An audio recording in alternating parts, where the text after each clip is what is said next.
जिस साबिक वज़ीर-ए-आज़म का आप ज़िक्र कर रहे हैं, इमरान अहमद न्याज़ी साहब, वो हुँ, बार-बार दावे करते हैं और दावों से फिर पीछे हट जाते हैं। कोई मौक़िफ़ इख्तियार हुँ, करते हैं, फिर उस मौक़िफ़ में बिल्कुल ही उसकी ऑपोज़िट बात करते हैं, जिसे अब यू टर्न के उनको बादशाह भी कहा जाता है क्योंकि वो इतने हुँ, यू टर्न ले चुके हैं कि शायद उन्हें भी याद ना हो कि हुँ, कितनी मर्तबा उन्होंने क्या बात की और उस बात से वो किस तरीके से फिर गए। एक बार फिर वो ये बात करें, लेकिन हुँ, सबसे पहले तो मैं ये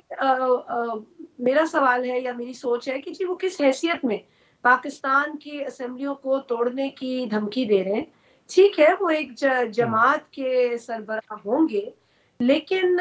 इस वक़्त चूँकि वो आज तक उस गम और गुस्से से नहीं निकले कि उनको हुँ, पाकिस्तान के वज़ीर-ए-आज़म की पोज़ीशन से की कुर्सी से आईनी तरीके से पार्लियामेंट के थ्रू एक वोट ऑफ नो कॉन्फिडेंस के ज़रिए निकाला गया। होना तो ये चाहिए था कि हुँ, इमरान न्याज़ी साहब इस बात को तस्लीम करते और आगे आने वाले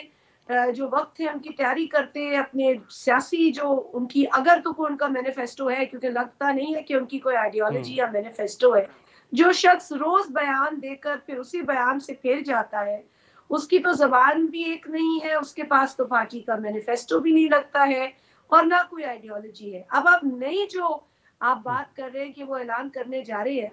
देखिए, पहले भी इस हुकूमत में आपने सुना है कि हमारा यही रिएक्शन था कि इससे फ़र्क तो कोई नहीं पड़ना, लेकिन पाकिस्तान को इस हुँ, वक़्त इस्तेहकाम की ज़रूरत है। पाकिस्तान को इस हुँ, तरीके हुँ, के गैर ज़िम्मेदाराना बयानात जो हैं, वो in the hmm, long run जो है वो नुकसान पहुँचाते हैं, क्योंकि जो स्टेबिलिटी एक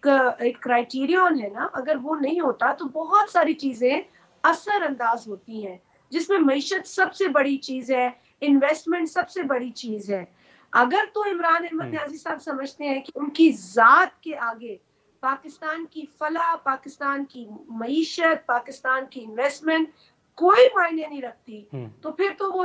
जो कर रहे हैं, मेरा ख़्याल है वो उनको ज़ेद देता है।